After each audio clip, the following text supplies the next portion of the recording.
காய்ச்சல் கொஞ்சமாக தான் எடுத்துருக்கேன்.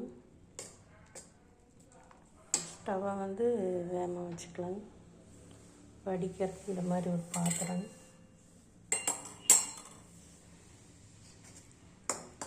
கொஞ்சம் நுர வந்தோடனே இந்த கருவேப்பிலை தலை உருவி வச்சுருக்கோங்க, அதை போட்டோடனே அந்த சலசலப்பு அடங்கினோன்னு நம்மளுக்கு நெய் வடிச்சிடும்.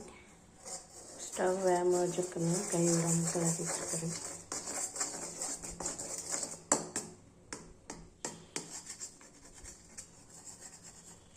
நம்ம அடிப்பக்கம் மட்டும் லேசாக அப்படி சொதி விட்டால் போதும், கலக்கி விட்டால் போதும்.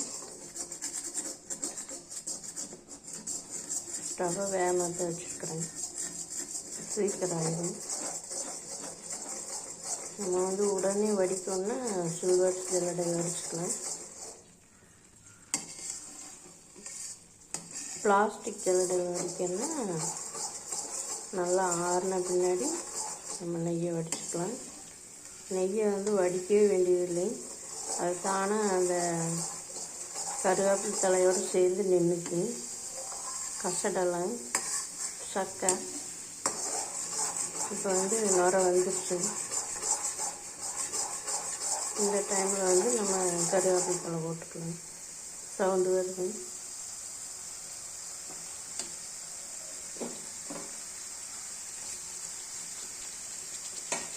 கருவேப்பிலை கழுவிட்டு தான் போட்டுக்கிறேன். கழுவுலைன்னா கொஞ்சம் மண்ணெல்லாம் அதில் இருக்கும், அதெல்லாம் சீக்கிரம் ஆகிடும். கொஞ்சம் தான் வேணும். இப்போவுமே நம்ம கை விடாமல் கலந்துட்டு இருக்கோம். ஸ்டவ் வேகமாக வச்சுருக்கோம். இன்னும் ஒரு நிமிஷம் வேகமாக வச்சுட்டு அப்புறம் சிம்மில் வச்சுட்டோம்னா அந்த நுர அடங்கினோடனே நம்ம இந்த ஜல்லடை வச்சுக்கலாம்.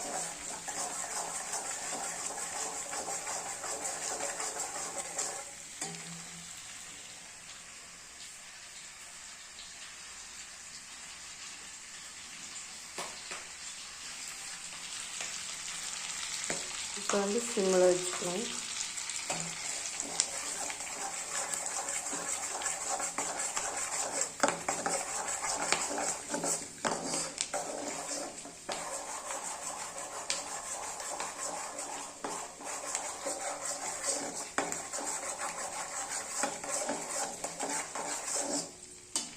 இப்போ வந்து கருவேப்பிலை தலை நல்லா முடி வந்துடுச்சு. இந்த அளவுக்கு நம்ம இதாக போதும். இப்போ சிம்மில் தான் இருக்குங்க.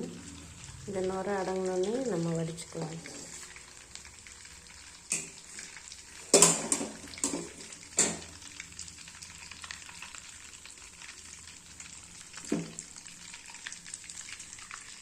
நெய்யை பார்த்தாவே தெரியும், கலர் மாறாமல் இருக்கணும்.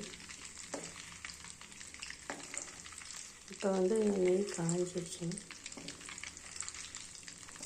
இதுக்கு மேலே விட்டோம்னா கொஞ்சம் கருகின மாதிரி போயிடும்.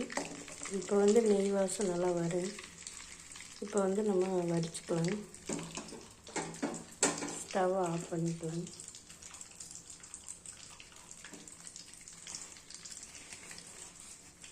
இந்த மாதிரி டிஷ்யூ பேப்பர் ஒன்று பிடிச்சிக்கலாம். சட்டியை நம்ம வந்து வடிச்சுக்கலாம்.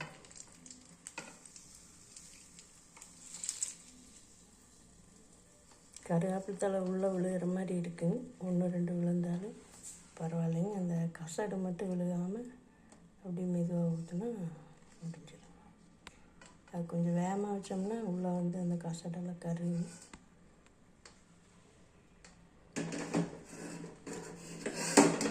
இந்த மாதிரி சட்டி வந்து நமக்கு கருகாமல் இருக்குங்க. இந்த கருவேப்பிலை தலை வந்து நம்ம வேறு ஏதாச்சும் சாப்பிட்றதுக்கு என்ன யூஸ் பண்ணிக்கலாங்க. மேலால் எடுத்து சுடு சாப்பாட்டில் வந்து பருப்பு பொடி இதெல்லாம் நம்ம பண்ணி சாப்பிடும்போது இதை அப்படியே நம்ம பண்ணி சாப்பிட்டுக்கலாங்க.